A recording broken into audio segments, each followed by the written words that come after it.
Boa noite, então, pessoal. Sejam todos muito bem-vindos aí a mais uma palestra da Semana Espírita, SEAC 2020, né? Com graça de Deus que nós todos estamos aqui, e este é um momento muito legal, um momento maravilhoso. Já queria começar os agradecimentos de início aqui, que no final todo mundo vai indo embora e ninguém escuta nada, né? Então, já gostaria de agradecer primeiro ao Jair, que vai fazer a palestra para a gente hoje. Valeu, Jairzão, mais uma vez aí, preparando uma palestra legal para a gente. Agradecer a Ana Maria, que tomou conta e fez toda a parte da administração, da coordenação da Semana Espírita, ela que sempre faz esse trabalho, né? Ela também é da coordenação da área de ensino. E também o Aguinaldo aí, que ajudou a Ana na parte do nosso departamento de escalas aí. E, lógico, também a todo o pessoal da parte de comunicação, que também ajudou aí fazendo aí os cartazes aí, né? Passando as informações. E a todos que estiveram envolvidos aí, muito obrigado mais uma vez, tá bom? E, bom, Ana, vou te passar então agora a bola para se quiser passar algum recado e você já faz a prece inicial depois para o Jair. Tá legal? Eu só quero agradecer a todos, a presença de todos vocês, a participação, que está sendo muito boa. Nós ficamos muito, muito felizes de ver o alcance dessas exposições, porque a nossa intenção é sempre aumentar o nosso aprendizado, o nosso conhecimento, o nosso entendimento com a doutrina, com os livros de Kardec. E não podemos deixar de comemorar o aniversário, né, dessa pessoa que nos eliminou através dos espíritos, se prontificou a colocar tudo isso no papel para nos ensinar um caminho. Então, lembro vocês, amanhã não tem palestra, mas sábado nós temos a palestra do Souto e do Márcio às 15h. Então, sábado é um dia que começa mais cedo. Então, por favor, contamos com a presença de todos vocês, certo? Então, vamos fechando os nossos olhos, relaxando esse momento, nos unindo às equipes espirituais lá do SEAC, como se todos nós estivéssemos sentados lá naquele salão, inundado de amor, de paz, de compreensão, de união. E esse amor, ele vai levar a todos nós, para que tudo que o Jair for nos explicar hoje recaia sobre todos nós, como um bálsamo de entendimento, de crescimento moral e espiritual, de entendimento para esse momento tão difícil que todos nós estamos passando. Mas não podemos nos esquecer que essa equipe amorosa está sempre ao nosso lado, nos dando ânimo, nos dando força, nos dando coragem e equilíbrio. E que Jesus amado, nosso mestre, e Allan Kardec possa sentir em nossos corações essa singela homenagem que estamos prestando a ele na noite de hoje. E assim, Pai, imbuídos deste amor, agradecidos por esse amor, vamos dar por iniciado a nossa exposição da noite de hoje. Assim seja, graças a Deus. Boa palestra, Jair. Para nós. Assim seja, graças a Deus. Bom, só então lembrando, pessoal, durante a palestra, a gente pede para todo mundo ficar com o microfone fechado, mas para evitar outro barulho que não seja aí, né, outra voz que não seja a voz do Jair. E se vocês tiverem perguntas, vão colocando no chat, que assim que possível, né, no final, a gente passa para o Jair as perguntas para que ele possa responder. Tá bom, gente? Então eu vou passar aqui, eu vou colocar o vídeo, que é o vídeo que o pessoal da área de comunicação preparou. É um vídeo muito legal, que é o vídeo da dica de livro, né, da Semana Espírita. Eu vou compartilhar com vocês.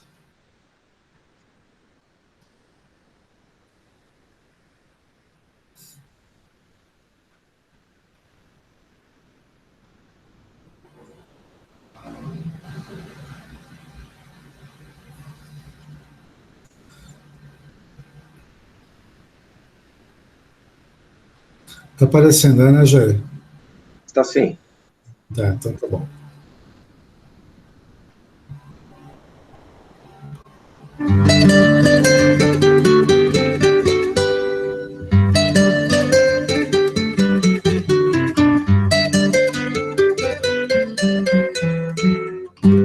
Olá!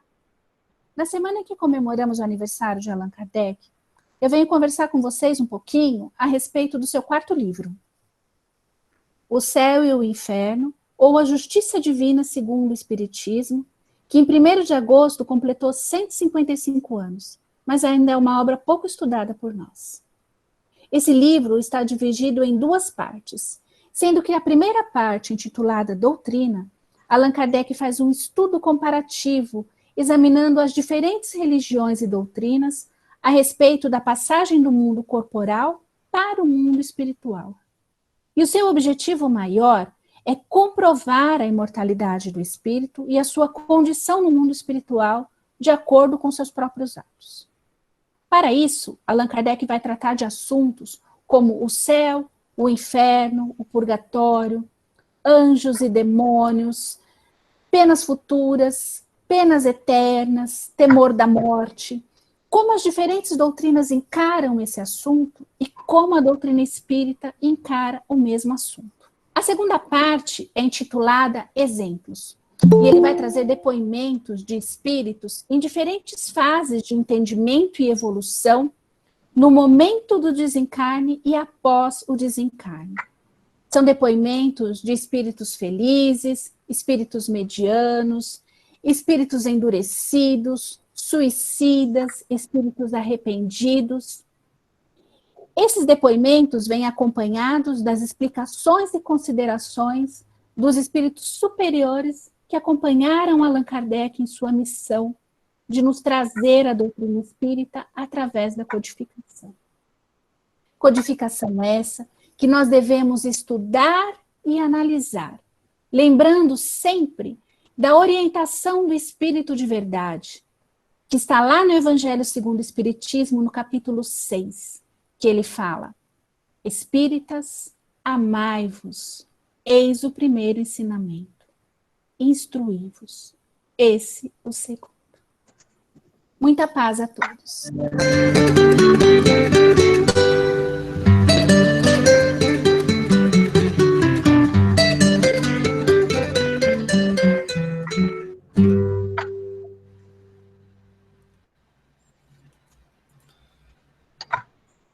Pronto, Jair.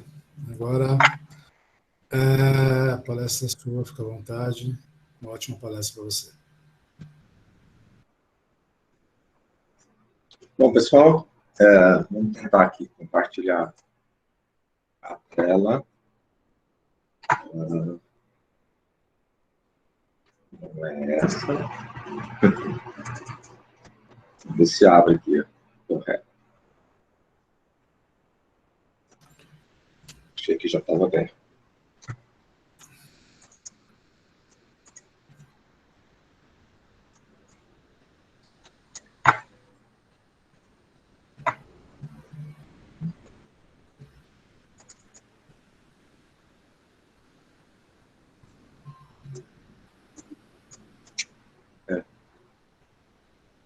Acho que eu tenho que fechar o outro. Né? Não, eu estou abrindo errado. Agora sim.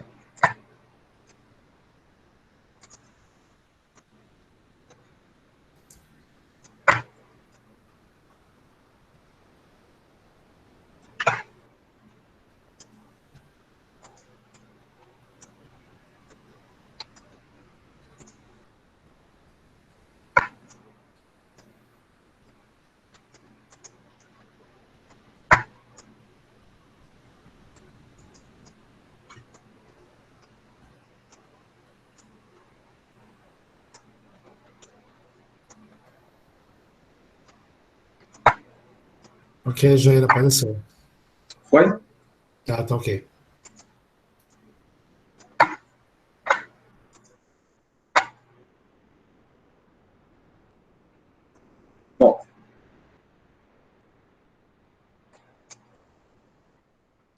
Bom, a nossa palestra, então, nosso bate-papo, né, dessa noite, é sobre Jesus e o Consolador Prometido.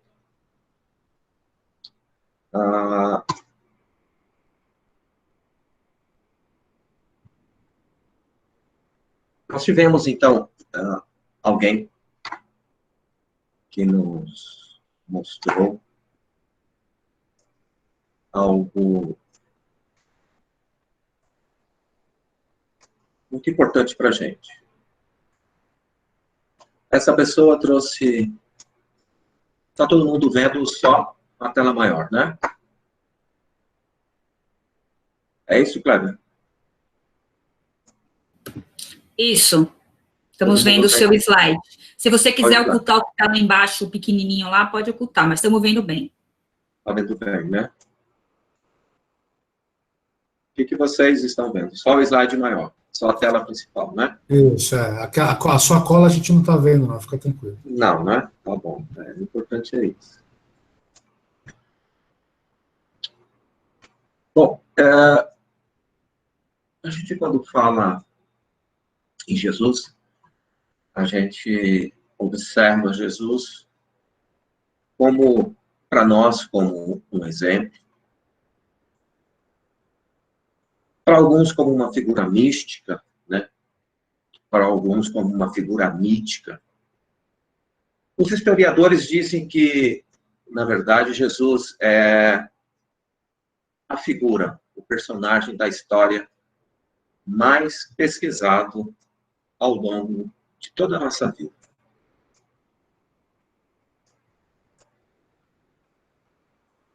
Ele não veio revogar absolutamente nada, como disse. Ele veio simplesmente fazer cumprir aquilo que os profetas, aquilo que os médiuns do Antigo Testamento, do Novo Testamento, trouxeram para nós. Mas também teve uma pessoa muito especial que disse assim sobre Jesus. Ele fez uma descrição. Ele disse que o povo considera ele um verdadeiro profeta. O povo chama ele filho de Deus, o filho do Deus da terra, o filho do Senhor da humanidade. E que todos os dias ele contorna, ele faz e diz algo maravilhoso para as pessoas. As pessoas, então, que viviam com Jesus, seus discípulos, seus seguidores, ou mesmo aqueles que ficavam admirados com as suas palavras, diziam que ele ressuscitava mortos, curava enfermos. Ele era um homem de estatura mediana. A fisionomia dele sempre falava de doçura, de dignidade. E todo mundo que se aproximava, automaticamente, era obrigado a amá-lo e temê-lo ao mesmo tempo. Essa pessoa que está fazendo essa descrição de Jesus continua dizendo que ele tem cabelos da cor de nozes. Elas são maduras e emanam luzes. Os olhos de Jesus, então, eles são serenos e fortes ao mesmo tempo, que possuem brilhos do raio do sol. Ninguém pode olhar diretamente para a face de Jesus. Também o povo da região dizia que quando ele verbera, que ele fala, que ele traz a palavra, ele causa um certo temor entre as pessoas. Mas que logo as pessoas se põem a chorar. Ele até mesmo naquele rigor mais profundo, ele conseguia ser benévolo. Diz que nunca viu Jesus rir. E nunca sorria, dizem. Mas muitas vezes o viram chorar. As mãos de Jesus eram muito belas. Seus braços eram belos, poucos longos, finos. Muito fácil de abraçar.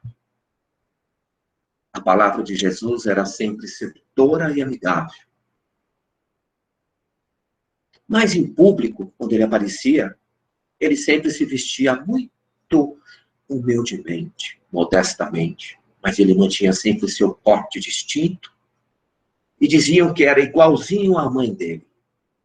Que, aliás, diz esse descritor da figura de Jesus, diz que a mãe de Jesus é a mulher mais bela desse país.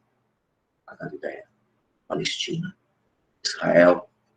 Ainda que nunca tivesse estudado absolutamente nada desse homem, ele falava sobre tudo e sobre todas as ciências. Ele anda descalço, às vezes, na maioria das vezes, a cabeça sempre descoberta. E muitos o observam caminhando e murmuram e dão risadas dele.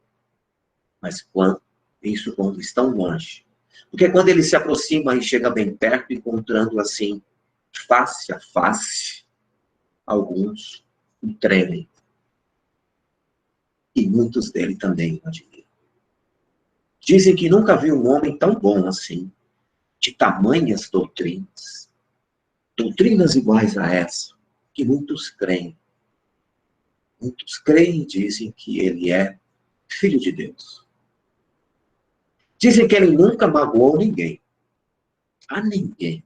E antes disso, ele se esforça muito para fazer toda a gente venturosa. Isso foi uma descrição de Públio Cornelius Lento, que enviou uma carta para o imperador Tibério César, que era o imperador de Roma, e essa carta diz que está guardada na Biblioteca do Vaticano, comprovando realmente a sua autenticidade. Mesmo que fora da Bíblia, eles acreditam que é um documento sobre a grande figura do nosso Senhor Jesus Cristo.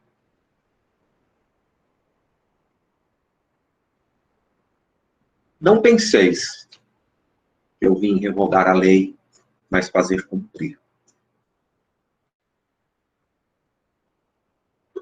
Diz que nas esferas mais próximas da Terra, os nossos labores, os nossos trabalhos, né? Naquele sentido de aperfeiçoar os nossos sentimentos, a exemplo dessa figura tão descrita belamente por Emmanuel, né? Que foi Públio Lento, né? Foi a sua encarnação no tempo de Jesus. Olhando para essa figura tão simbólica para todos nós, muito mais do que um símbolo, um exemplo realmente, a gente percebe que estamos minuciosamente e intensamente descritos nessas esferas da Terra. Os espíritos que estão desencarnados, eles se multiplicam e precisam de trabalho, precisam de ajuda. E o trabalho os torna heróis, abençoados. E boa parte das vezes, esses trabalhadores, eles são anônimos. Anônimos. Durante todo o nosso mundo, a nossa história, a nossa vida. E, eles nos trazem profundas lições. E nós encontramos, normalmente, forças muito novas em todos esses trabalhos de benesses que eles nos trazem. Espírito Humberto de Campos, no livro Boa Nova, ele continua dizendo, isso é Humberto de Campos dizendo, né, através de Chico, diz que todas as expressões evangélicas têm entre nós a sua história viva. Nenhuma delas é símbolo meramente superficial.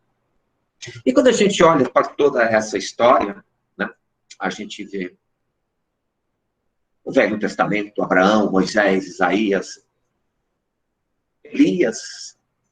A gente também vê Sócrates, o filósofo, vê João Batista, Maria de Magdala, no Novo Testamento, São Francisco de Assis, Galileu Galilei, o iniciador da ciência, René Descartes, Allan Kardec, Bezerra de Menezes, nosso querido Chico, Madre Teresa, Irmã Dulce de Valdo, Papa Francisco. Todas essas figuras, elas têm um compromisso de levar consolo, de levar redenção.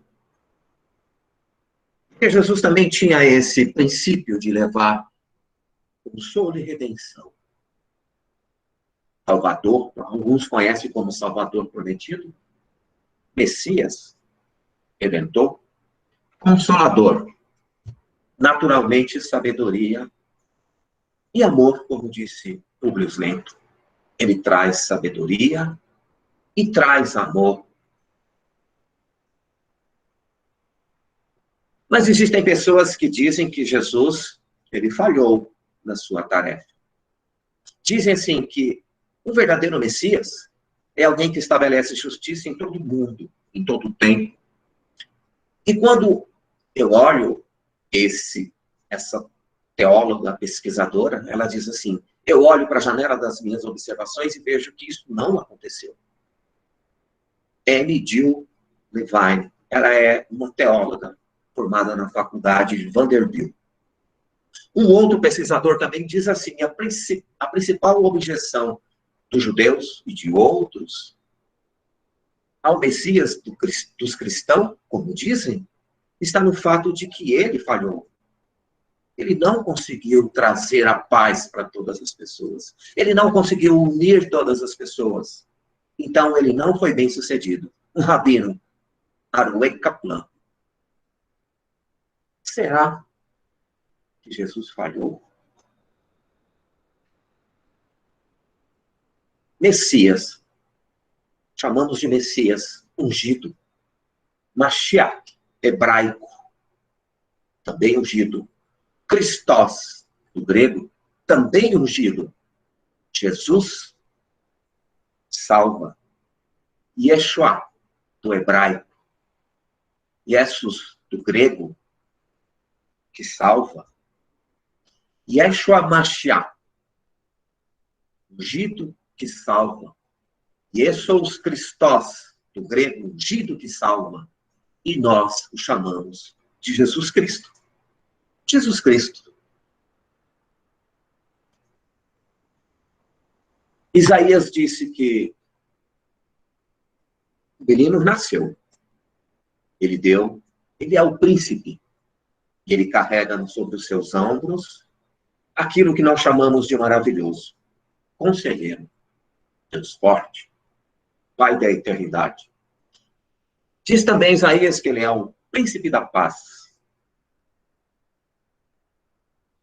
Jesus existiu ou não existiu? Dizem também que Jesus poderia ser uma ideia, uma filosofia. Jesus? Cristo? Zacarias dizia assim que eis que o teu rei vem a ti, manso, e montado sobre um jumento, um burrico, filho de jumento. Agora entendemos então por que Jesus entrou em Jerusalém montado num burrico. Ele veio fazer cumprir a profecia de Zacarias. Existiu ou não existiu? Eu batizo com água. Eu batizo com água, dizia João Batista, no meio de todos vós. Mas no meio de todos vós também já tem alguém que vós ainda não conheceis. Ele é aquele que vem depois de mim, cujas correias das sandálias eu não sou digno de desamarrar. João Batista. Disse-lhe, pois, Jesus, quando levantardes o Filho do Homem, então conhecereis que eu sou, dizia Jesus. Em João 8, 28, eu sou, e nada do que eu faço por mim mesmo, e nada faço por mim mesmo, mas sim por alguém que me ensinou. Cristo deposita, então, a sua força, todo o seu preceito sobre o Pai, sobre alguém que o ensinou. Jesus existiu? Não existiu, afinal. Flávio Josefo, também, no livro Antiguidades Judaicas, ele diz assim, também, que havia nesse tempo de Jesus. Flávio Josefo viveu ali entre 30 e 100, depois da Era Comum, depois que Cristo nasceu, né? E ele era romano, ele falava como um romano, mas ele dizia assim sobre Jesus. Havia neste tempo de Jesus um homem sábio. E ele fala assim, mas será que é lícito chamar um homem desse de sábio? Quando a gente olha para a descrição de Emmanuel, ele ressuscita mortos. Ele faz andar os coxos e os cegos. Ele dá à luz àqueles que não podem ver. Ele foi autor de coisas admiráveis. Então, Flávio Josefo e Emmanuel falam da mesma coisa. Ele é um homem maravilhoso. ele faz coisas admiráveis. Ele é tão professor, ele ensina com tanta sabedoria, com tanta simplicidade, que todos recebem o seu aprendizado com saber. Eles entendem a sua verdade. Ele fez seguidores tanto entre judeus como entre os gentios também. E Flávio José ele determina que ele era realmente o Cristo.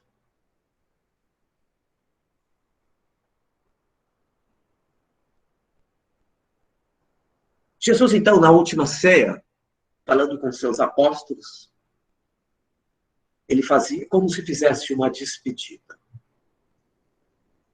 Ele costumava pegar um pão e agradecer e glorificar.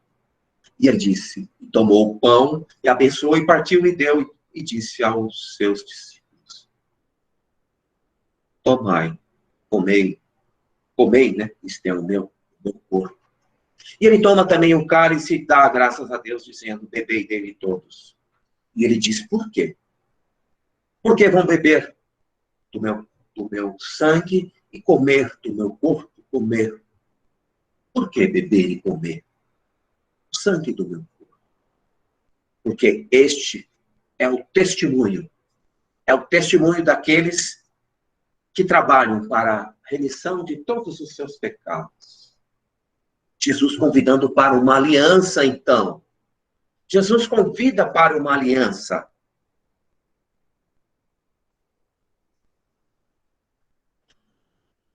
Quando nós vamos lá no Livro dos Espíritos, já fazendo um comparativo, a pergunta 627, ela diz assim, olha, se Jesus já ensinou todas essas verdades, pergunta Kardec, né, aos espíritos, qual a utilidade que os espíritos dão a esses ensinos? Por que que os espíritos terão que falar tudo de novo? Faltou alguma coisa? Faltou completar alguma coisa? Jesus não disse tudo? Nós vamos guardar essa pergunta do Livro dos Espíritos. Por quê? Que após Jesus, alguém mais veio trazer complementações. Tomai e comei. Jesus, então, quando, falando com Mateus, a cidade estava empolvorosa, aquele dia era dia de cobrança de impostos.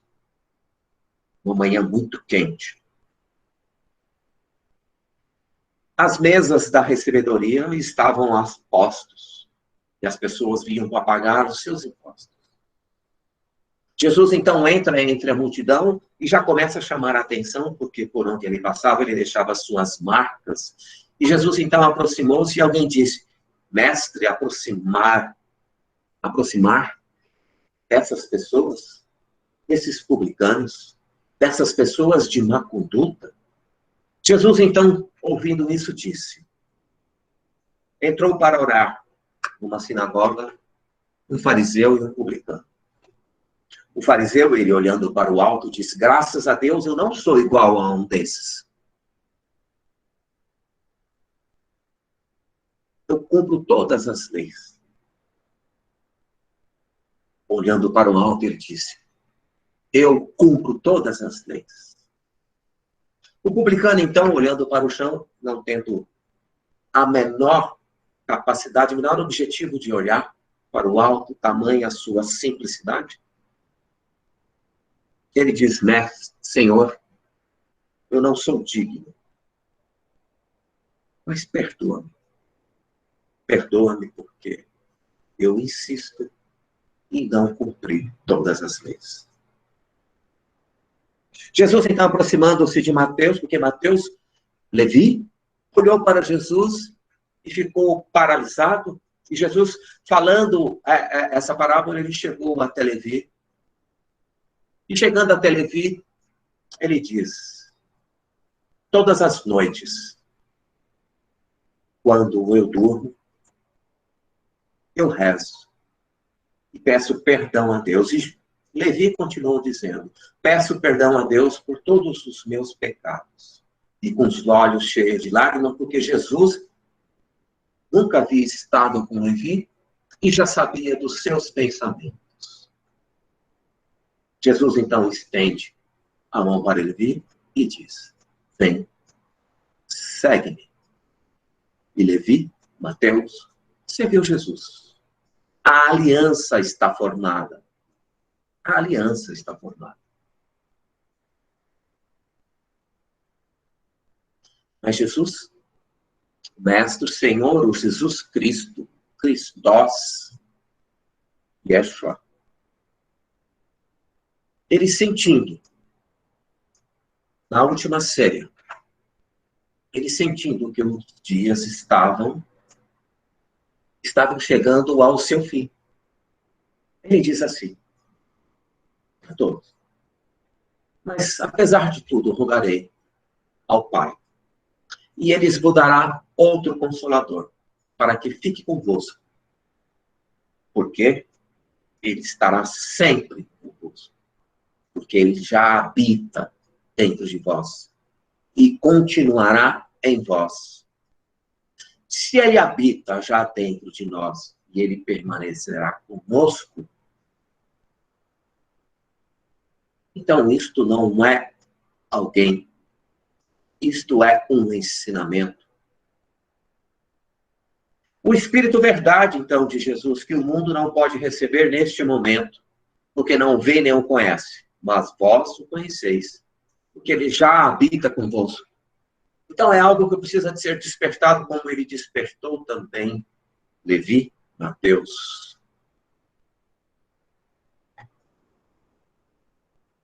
Mas aquele Consolador, ele chama do Espírito Santo, que o Pai enviará em meu nome, e esse vos ensinará todas as coisas e vos fará lembrar de tudo quanto vos tenho dito. Ele fará lembrar de tudo aquilo que vos tenho dito. Agora voltamos então na pergunta 627 do Livro dos Espíritos, que diz assim, quando Kardec pergunta, mas por que tantas explicações dos Espíritos? Faltou alguma coisa daqueles ensinamentos de Jesus? E os Espíritos respondem que Jesus, ele trabalhou, ele usou sempre de alegorias, de parábolas, para que fossem meio que deixadas sobre um lençol, sobre uma certa penumbra, para que nós, ainda pequenos, não pudéssemos compreender a sua profundidade. Não tínhamos capacidade de compreensão. Qual professor com idoneidade, com sinceridade, com altivez, qual professor que ele ensina ciência ao seu estudante primário? Então, Jesus nos via como pequenos espíritos que se iniciam.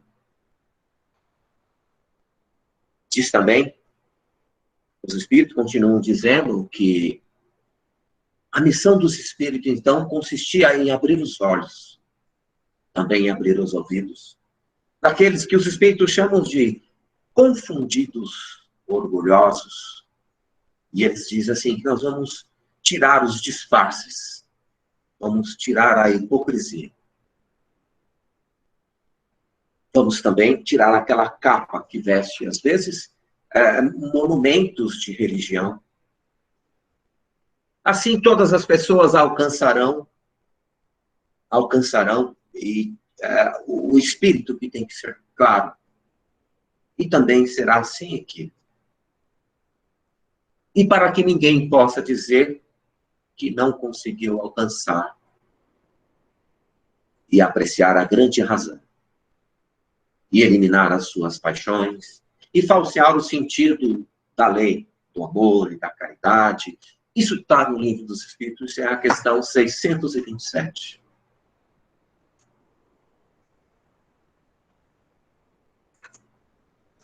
O Consolador. Já entramos na questão do Consolador quando entramos na pergunta 627.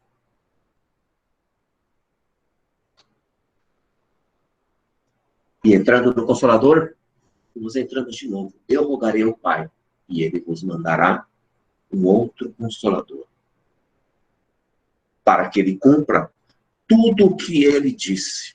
Para que Ele cumpra tudo o que Ele disse. Como chegar essa revelação? Para todas as pessoas. Os Espíritos, então, trazem no Evangelho segundo o Espiritismo, lá no seu princípio, falando sobre a autoridade da doutrina espírita, diz assim, que Deus quis que essa revelação, ela chegasse aos homens por meio muito mais rápido e bem autêntico. Essa é a razão pela qual ele encarregou os Espíritos de levá-lo de um polo ao outro, manifestando-se por toda parte, sem dar ninguém o privilégio exclusivo de ouvir a sua palavra. Aí ele diz, um homem, olhando para essa divulgação que alcança o mundo todo, por vários focos no mundo inteiro, os Espíritos continuam dizendo que um homem pode ser enganado, pode enganar-se, né? A ele próprio. Mas é muito difícil de ser enganado, ou as pessoas serem enganadas, quando milhões veem e ouvem a mesma coisa. Essa foi, então, a grande tarefa do Espiritismo. De fazer a divulgação em todos os lugares, em todos os tempos. Essa é a pergunta 627. Para que a gente deixe gravado em cada um de nós. Que Jesus trazia linguagens simbólicas, alegóricas, mas os Espíritos trazem a verdade, explicadas, desenvolvidas, para que ninguém tenha dúvida. Mas nós falamos de conhecimento. O Espiritismo trouxe, então, este conhecimento. Mas, além do conhecimento, o Espiritismo também diz que de sentimento.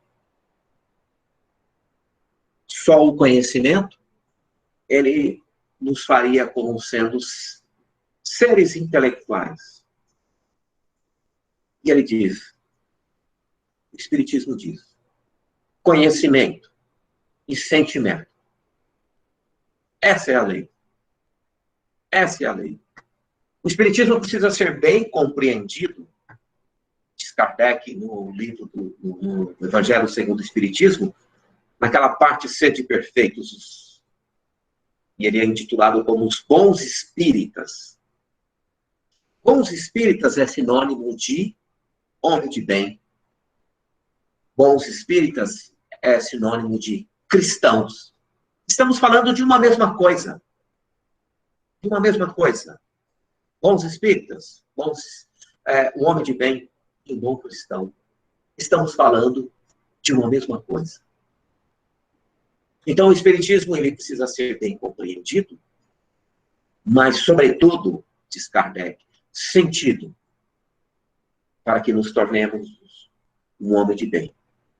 Esse é o item 4.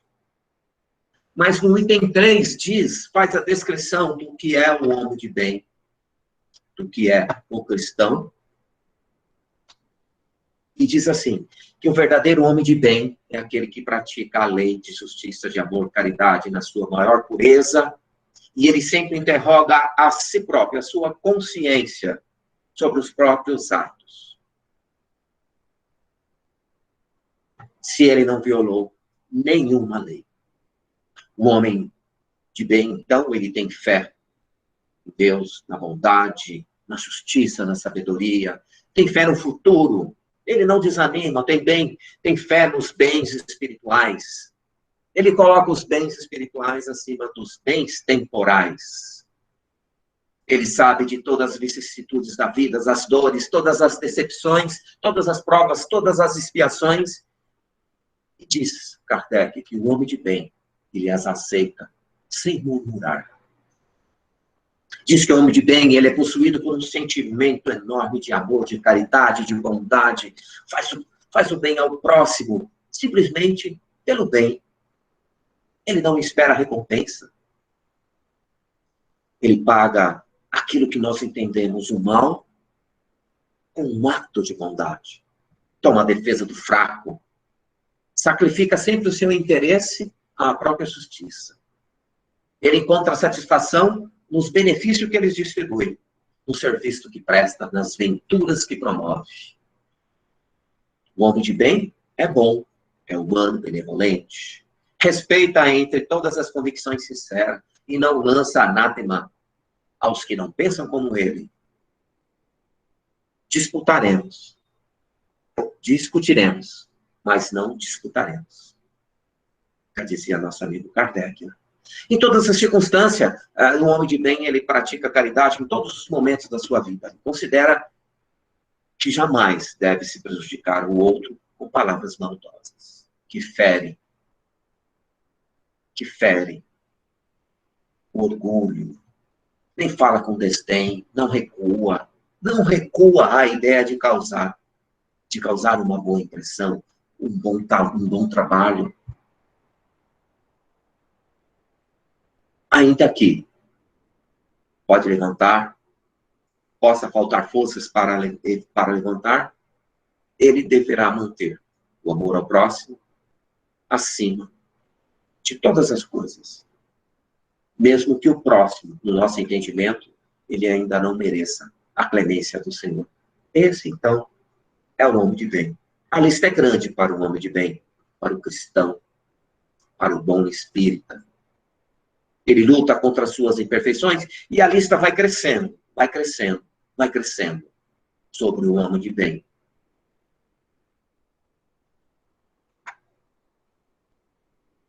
E ele termina dizendo assim: apesar desse capítulo ter mais ou menos uns 20 parágrafos falando sobre o homem do bem, ele diz assim: esta não é a relação completa das qualidades que distinguem o homem de bem.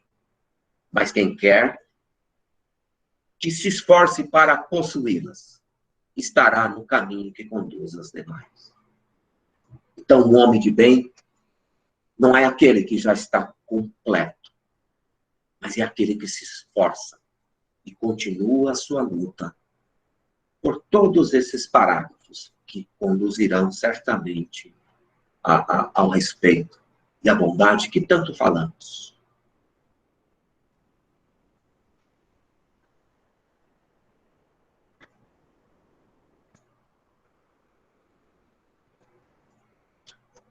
Na Religião dos Espíritos também temos uma descrição. No livro Religião dos Espíritos, né, de Emmanuel e Chico, tem uma descrição também sobre o que seria uma forma de consolar, que seria uma doutrina de consolação.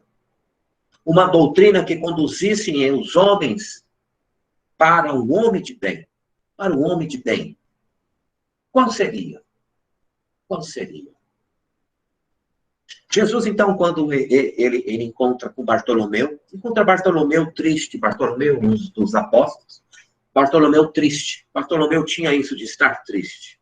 Ele tinha consigo. Jesus sempre pegava ele sentado em reflexões. Em reflexões. E nesse dia ele encontrou Bartolomeu e assentou-se perto de Bartolomeu e para ouvir o seu coração, o coração de Bartolomeu. Bartolomeu diz assim, então, para Jesus: Mestre, Senhor, eu jamais vou conseguir explicar para ti o porquê de tantas minhas tristezas, minhas amarguras. O teu evangelho, tudo o que me dizes, a sua doutrina, os teus ensinamentos, eles me enchem de esperança. Eu vejo um reino de luz. Eu me sinto nas alturas, Senhor. Mas eu não consigo me manter puro. Olho por toda a minha volta e vejo coisas impuras, a vitória do crime, jogo das ambições, os desenganos. E ele abafa sua voz com lágrimas. E o mestre então fala que a nossa doutrina, a boa nova, ela não pode trazer tristeza. Ela diz, Bartolomeu, seque suas lágrimas. Toda boa nova não traz tristeza, ela tem que trazer alegria. Ela traz esperança dos ensinamentos novos. A doutrina não quer somente, ela só quer somente acender o seu ânimo. Meu reino ainda não é deste mundo. Mas o trabalho vai tender a alcançá-lo. O evangelho fará todos florescer. Jesus dá uma parada e depois diz, a vida terrestre é difícil, eu sei. Conduz, mas te conduza pelos braços amorosos de Deus, do trabalho. Segue sua marcha, não desanime, Bartolomeu. A caminhada realmente é de cada dia. E Bartolomeu, com lágrimas nos olhos, pela palavra do amigo, ele se sente confortado. Houve um pequeno intervalo entre os dois. E Bartolomeu diz, mestre, os vossos esclarecimentos, eles dissipam os meus pesares. Mas o evangelho, os teus ensinamentos, ele exige demais a fortaleza permanente. Aí Jesus diz para ele, a verdade, Bartolomeu, ela não exige. Ela simplesmente transforma. O evangelho, ele jamais reclamaria do seu discípulo aquilo que ele não pode dar. E segue essa explanação para que Bartolomeu tenha bom ânimo. Isso está no livro Boa Nova, intitulado De Bom Ânimo, Bartolomeu conversando com o Senhor Jesus, o Messias, o Consolador, amor, bondade. Amor, bondade também deve ser a doutrina que carrega a todos para o consolo de todas as coisas. Então, na religião dos espíritos, diz que toda crença é respeitável. Mas ele diz assim, que a doutrina espírita, se você busca isso na doutrina espírita, jamais negue a tua felicidade, a tua fidelidade. Diz também que toda religião é sublime. Toda religião é sublime. Todas elas são sublimes. Mas diz que a doutrina espírita consegue explicar-te os fenômenos, aqueles fenômenos mediúnicos, aquela tristeza de Bartolomeu. Explica aquela tristeza de Bartolomeu. Certamente envolto naqueles pensamentos, outras almas também preocupadas, tristes e aborrecidas, circulavam em torno de Bartolomeu. Como diz o livro dos médiuns, os espíritos, eles interferem aí muito mais no vosso mundo, no nosso mundo de encarnado, muito mais do que podemos imaginar. Toda religião é santa nas intenções. No entanto, diz a religião dos espíritos que a doutrina espírita pode guiar-nos diante de todos os problemas, e ela explica o nosso destino e explica nossas dores.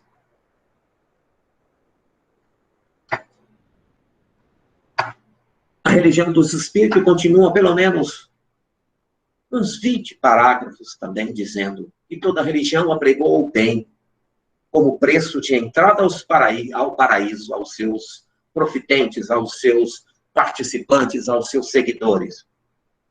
Mas a doutrina dos espíritos, ela estabelece uma única condição para a caminhada, a entrada aos campos elíseos. Ele diz assim, que existe uma única condição, a caridade incondicional, como primeiro dever. Diz que toda religião, ela exorciza aqueles espíritos mais infelizes, expulsa os espíritos mais infelizes.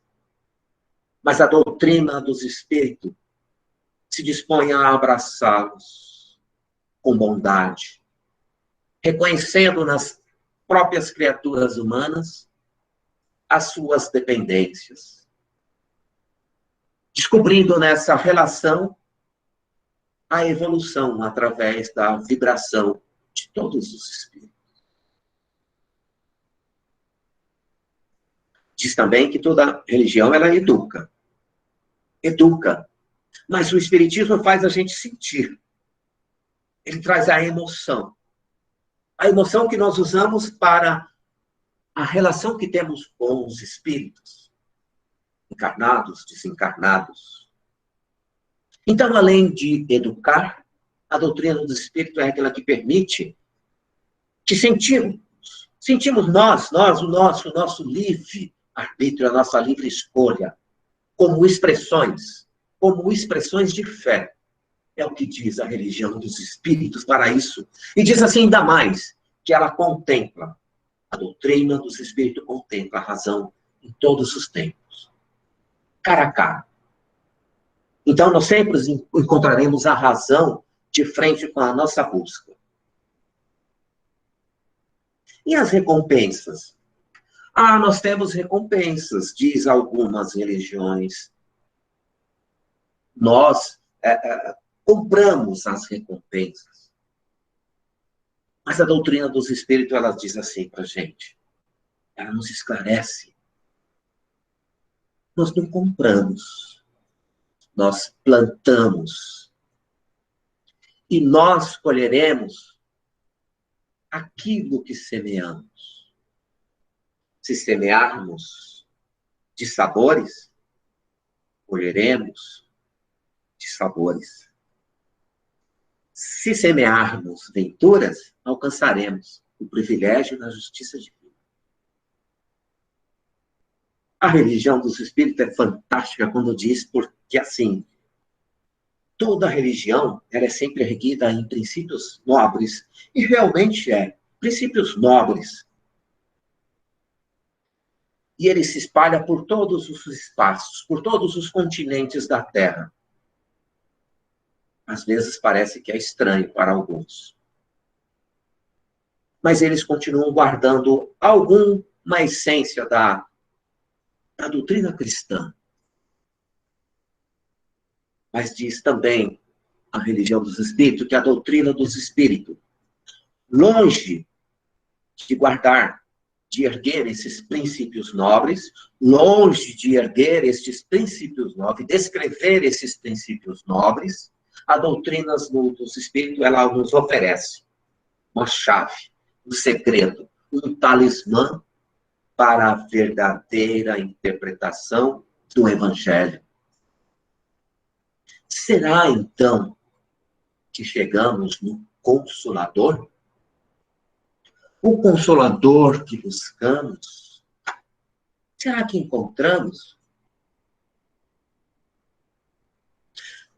A religião dos espíritos continua dizendo assim, que todo bom espírita é sinônimo de bom cristão, é sinônimo de homem de bem. Diz que deve ter o seu caráter sem tintas em reajuste. Ainda mesmo que esteja diante de uma queda. Todo espírita, todo homem de bem, todo bom cristão deve ter a sua conduta, ainda mesmo que esteja em duras experiências. É um consolo para as durezas da nossa vida. Diz também que todo espírita, todo homem de bem, todo bom cristão deve ter o teu nome. Ainda mesmo. Esse nome é homem de bem. Todas aquelas qualidades tidas naquele capítulo do homem de bem, dizendo todas as suas instituições. Mesmo, a gente segue, então, o homem de bem, ainda que a gente respire combates aflitivos dentro de nós mesmos. Dentro de nós mesmos. E ele finaliza a religião dos espíritos dizendo que é para a gente guardar na nossa existência com responsabilidade, com alta responsabilidade. Porque dia virá em que todos nós, naturalmente, seremos convidados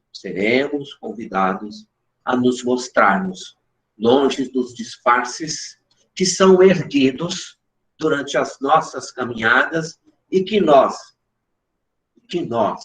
colocamos esses disfarces dentro daquelas égides de questões nobres religiosas. Mais do que colocar, praticar. Por isso que em Jesus no Lar, nós vamos encontrar assim. O que é, então, o verdadeiro cristão? O que traz essa filosofia, essa doutrina, esse ato religioso, de religiosidade, que se chama Consolador? Como será, então, o verdadeiro cristão? Um bom espírita, um homem de bem. E Jesus no Lar diz assim: certamente não será aquele que se julga ser o mais poderoso, mas também que é o mais desapiedado. E Jesus no Lar também vai dizer que o verdadeiro cristão, o verdadeiro bom espírita, o verdadeiro homem de bem, ele pode ser o homem do mais belo discurso, mas ele tem que colocar o seu ato no trabalho do bem. Também diz o Jesus no Lar que não será aquele que todos respeitam aqui na terra pelas posses dos seus ouros, pela posse de suas armas, pelo seu conteúdo bélico, pela sua força de construção nuclear, mas sim aquele que for o mais santo. Aquele que for o mais santo. Mas também ele diz que não adianta ser o mais santo e você se isolar em altares. Também não será aquele mais sábio. O verdadeiro cristão não será aquele mais sábio. Possuidor de livros e teorias. Teorias que cristaliza cada alma, cada movimento. Não é o mais sábio. É por isso que lá na introdução do Evangelho segundo o Espiritismo diz que o Espiritismo, ele quer que sintamos, para que nos aproximemos de todo o sentimento. Seja mais puro, seja menos puro, não isolaremos-nos em altares. Então, o verdadeiro cristão, ele tem de ser aquele que no seu sacrifício pessoal de todas as coisas, em seu sacrifício, né? Naquele sacrifício, ele tira isso e proveito. Ele não tira proveito. Ele constitui a sua honra, a sua legitimidade, a sua individualidade, a fim de que a paz e o amor, eles não se percam jamais. Então, uma nova humanidade, quando atingirmos desta forma uma nova humanidade, nós estaremos no berço luminoso, diz Jesus no Lar, um luminoso do divino reino. É romântico ouvir. Estaremos no berço luminoso do divino reino. Olhando para essa conceituação, a gente vai abrindo, então, para todas as questões. Na verdade, todos já conhecem, já sabem sobre todas as questões. As pessoas vão fazer sugestões, vão fazer complementações. É isso que esperamos, complementações. Já somos todos sabedores, construtores desses parâmetros meio filosóficos, meio religiosos, meio científicos, né? Que o Espiritismo tende a trazer para todos nós. Então, por isso, nós já temos capacidade, né? Capacidade de dizer o que pensamos. E nós vamos dizer o que cada um acredita. O que, na prática, após a história, Velho Testamento, Novo Testamento, Jesus, o Consolador prometido de Jesus, após a história do Espiritismo que a gente está vendo a semana toda, o que é que, na prática, o Espiritismo ele representa e o que ele traz de elucidador, de esclarecedor e de contribuição para cada uma de nossa alma. Fiquem à vontade para se colocarem e fazerem observações e complementações.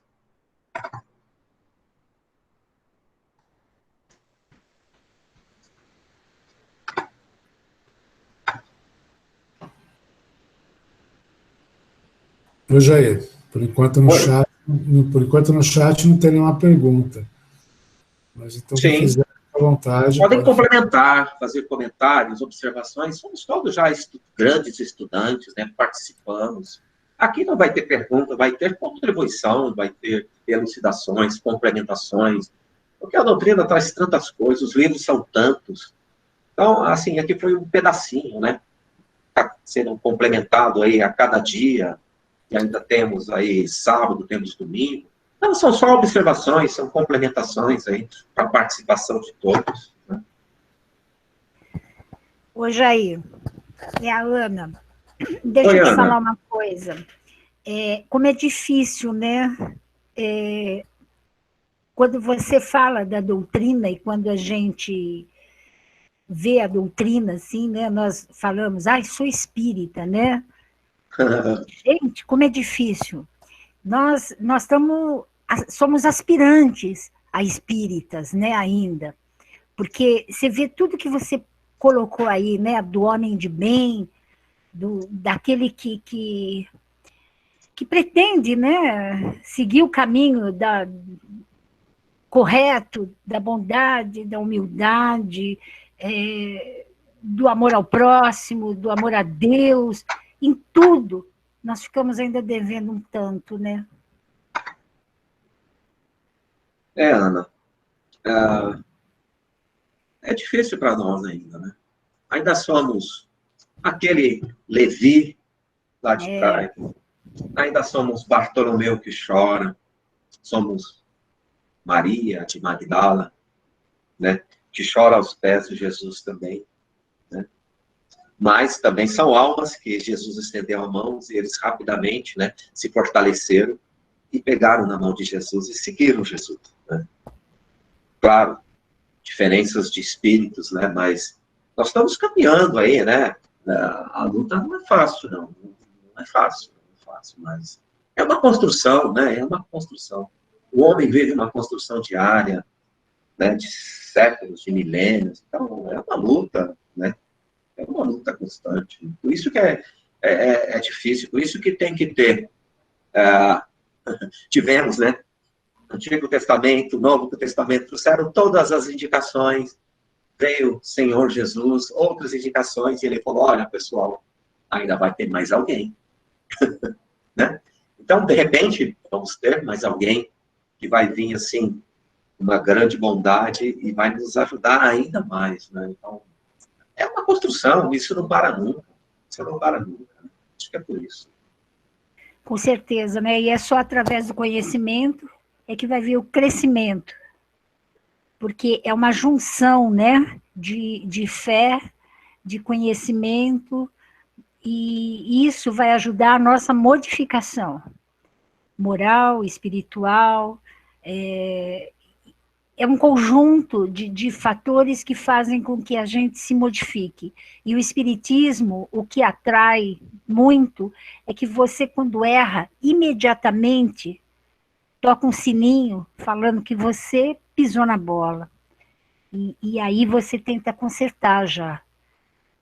Eu vejo a doutrina dessa forma, que ela me dá essas ferramentas para fazer com que a gente cada vez erre menos, cada vez prejudique menos, cada vez acerte um pouco mais, ainda por caminhos, às vezes, um pouco tortuosos, mas nós já temos consciência do que é certo e errado.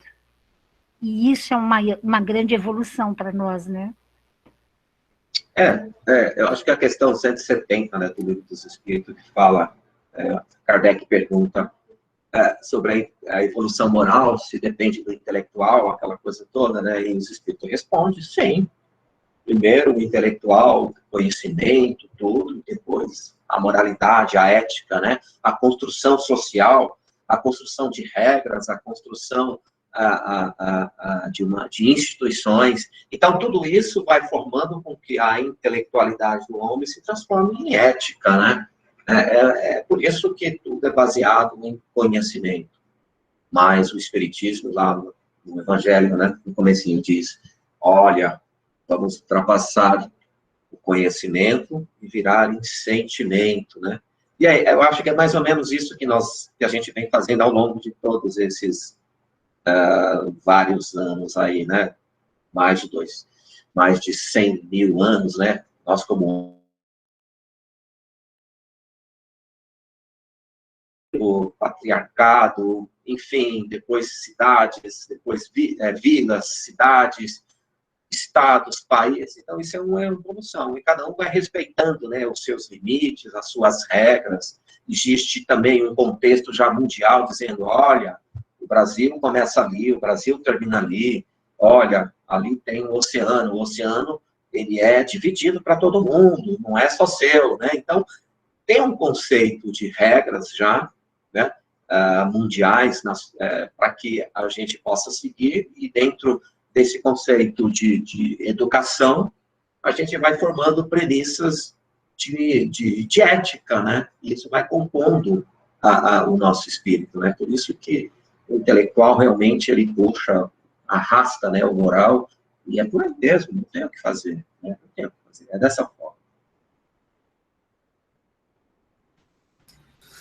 Olha, Jair, eu vou falar uma coisa. Você sabe que uma vez tenho um conhecido que ele me questionou muito sobre o espiritismo. Então, quando eu falei para ele, poxa, você já conhece bastante coisa, você está perguntando tanta coisa para mim, por que você não vira espírita, né?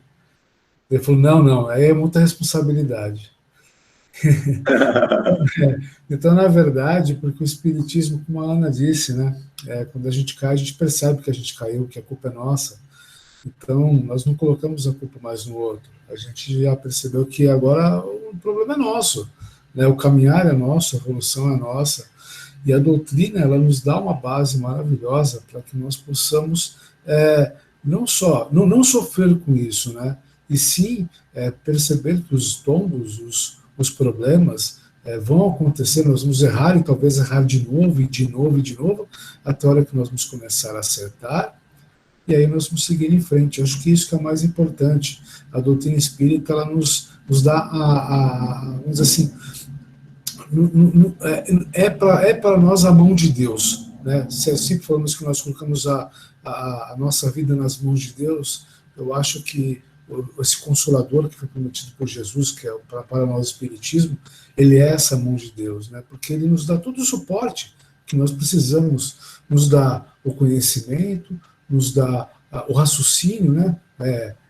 Nos dá a fé, sem dúvida alguma, que é a nossa fé, que é a fé raciocinada, para que nós possamos seguir a nossa evolução. Acho que isso é o que fecha para mim, né, essa questão do espiritismo. É verdade.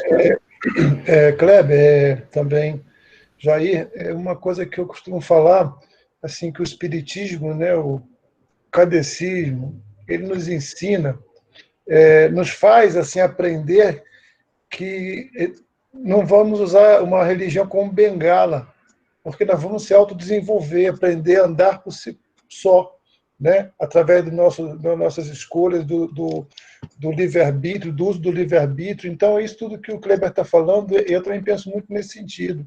O quão importante esse estudo que nós fazemos, né, o aprendizado, porque nós vamos nos libertando, nós vamos nos aprimorando, e sempre, e não tem fim. É interessante que como se fosse assim, você vai abrindo porta, e depois tem outra porta, e depois tem outra porta, e não para, né? Você olha para trás e fala, nossa, eu já abri tantas portas, mas ainda tem infinitas portas pela frente. Então, isso que é bonito. E outra coisa também que eu queria colocar, é porque nós aprendemos também que o Consolador prometido, né, é o Espiritismo. Mas o maior Consolador que nós temos é Jesus, né? Porque essa frase dele, quando ele fala assim, vinde a mim todos vós que andais aflitos e sobrecarregados, que eu vos aliviarei. Tomai sobre vós o meu jugo, aprendei de mim que sou manso e humilde de coração. e achareis repouso para vossas almas. Então é tão bonito isso, né? Você vê que é tão profundo. Ele convida todos, mas não assim, não é aquela coisa, eu vou fazer por você, vinde a mim, ou seja, nós temos que ir até ele. E nós vamos até ele o que aprendendo o que nos conhecendo, né? E fazendo o autoconhecimento e o estudo também e a prática do autodesenvolvimento, da nossa melhora, da nossa reforma interior, isso tudo é muito bonito. Jesus está sempre, é o nosso farol, né? Isso é que é legal, isso é bacana, estou vendo nos comentários, é justamente isso que é legal, assim, estarmos reunidos. Essa Semana Espírita, por exemplo, ela propicia também, né, essa união, né, a gente rever pessoas, reencontrar os colegas da SEAC, pessoas que estão até mais afastadas e têm oportunidade também. Então, isso é tão bonito, né? É tão lindo. É verdade, Murilo. O que a gente coloca dentro do nosso espírito, né, serve de engrandecimento. Mesmo as nossas falhas, aquilo que julgamos ali como um erro, né, porque é através disso que nós nos corrigimos, né. E alguém vai falar alguma coisinha? O Saulo César, ele é um palestrante espírita, pesquisador, tradutor e tal. Ele conta um caso assim. Ele é lá de Goiás, né? Aí ele conta um caso assim. Ele tinha um amigo e a filha dele adquiriu uma doença, um câncer muito grave. Muito grave. E ela foi em médicos várias vezes, aqueles tratamentos e tal. E o pai dela, que era amigo de Saulo, legal, né? Saulo, né? Saulo procurou Saulo e Saulo, o que mais eu posso fazer? Eu sei que você tem uma visão diferente de tudo isso e tal, né? Aí Saulo disse para ela, né? Para ele, vamos falar com sua filha. Aí levou a filha dele, ele foi até a filha desse amigo e tal. Aí ele falou, vamos fazer uma forcinha, vamos fazer alguns trabalhos, vamos desfocar do problema, e aí você deve aproveitar o tempo que você tiver. Pense hoje, pense no dia de hoje, e faça o que precisa ser feito. E essa pessoa começou, eles eram admiradores da doutrina, mas não seguidores da doutrina. E ela se alistou como voluntária na casa e começou a fazer aqueles trabalhos sociais, ajudar a servir lá as comidas, receber as crianças, né, fazer higienização, aquela coisa toda que a gente já está habituado a fazer, né? Aquilo que o nosso amigo André Luiz foi obrigado a fazer lá atrás, né, quando ele foi despertado lá no nosso lar, né? E ela começou a fazer esses trabalhos, se dedicava tanto, né? Aí ela voltou a estudar nos dois sentidos, estudar a alma, estudar da escola convencional, e ela voltou a estudar, começou a se melhorar, né? E ela voltou, depois de um tempo, voltou ao médico para suas consultas de rotina, e o médico falou, nossa, como você está bem, né? Como você está bem? Vamos fazer seus exames, mas estou vendo que você está ótimo, né? Aí olhou para o corpo físico dessa menina, dessa moça, e percebeu que a enfermidade continuava lá. Mas ela estava diferente. A agressividade da doença tinha aumentado, na verdade. Mas ela estava diferente. Ela conseguiu, através de todo esse trabalho fraterno, solidário, ela mudou a sua forma de ver o dia, de ver a doença, de ver tudo, né? De ver de tudo como é. E ela, apesar da doença ter se agravado, ela já não sentia mais tanto as dores.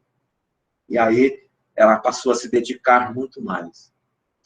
Né? Ele conta que ela foi piorando, né, com o tempo, mas ela piorava, o seu físico, né, ele se extinguia, mas ela sempre brigava mais ainda, ela se sentia cada vez melhor. Então, de repente, isso que o Kleber falou, o Murilo falou, está dentro desse conceito, né, de contribuição para além somente de pensamento, né? Então, realmente é botar a mão na massa ali, né? Acho que é isso, né? Jair, é excelente a sua palestra, achei que você conseguiu trazer, assim, em pouco tempo, né, toda a doutrina espírita, Jesus. Vocês estão ouvindo o que eu estou falando ou não? Estamos sim, Tia Beth. Tá bom. Essa tecnologia.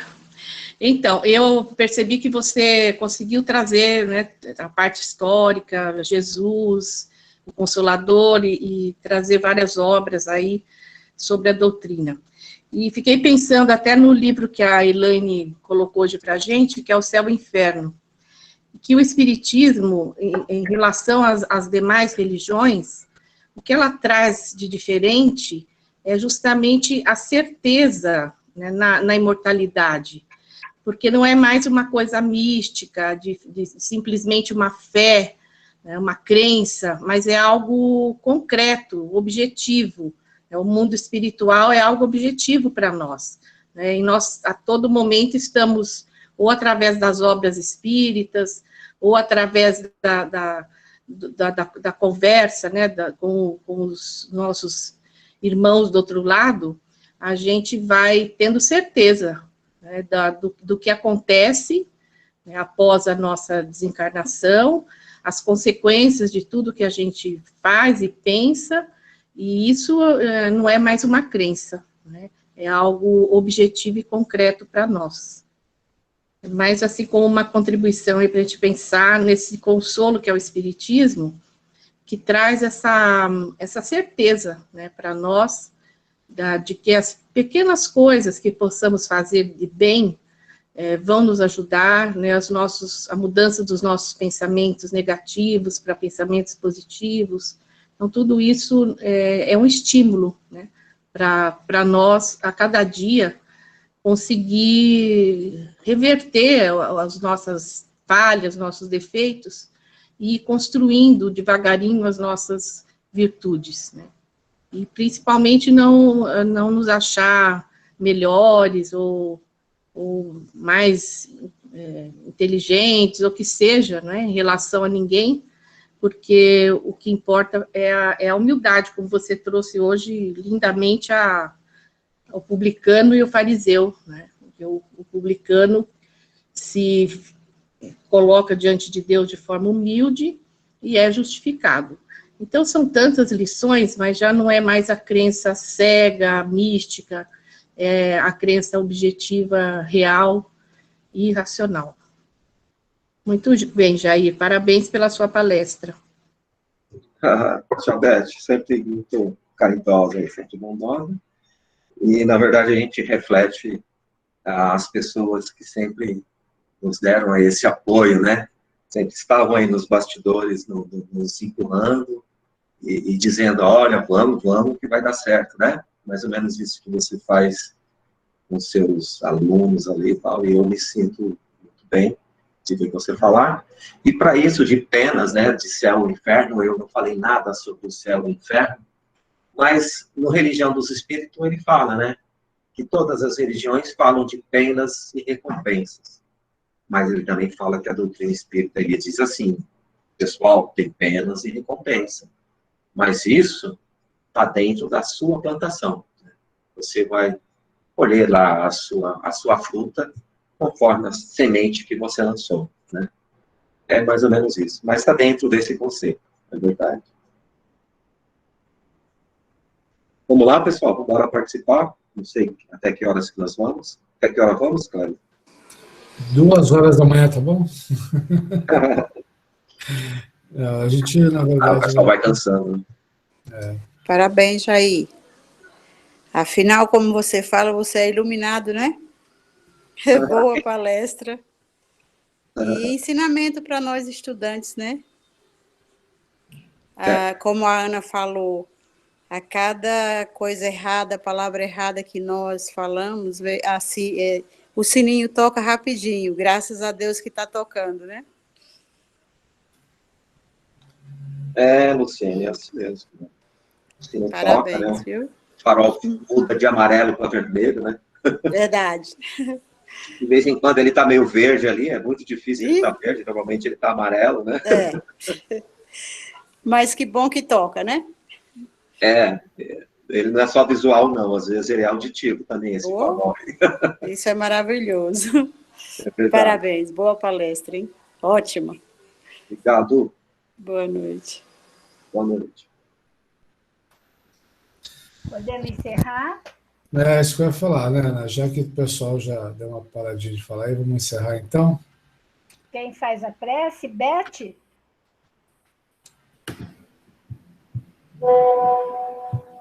Pode ser, menina. Patrícia, você quer falar algo? Eu fui me identificar aí, né? Aí sobrou. Tá ótimo. Só um minutinho, Beth. Patrícia, quer falar algo? Não, tá tudo bem. Eu fui acompanhando aqui, concordo com a Beth, a palestra foi muito boa.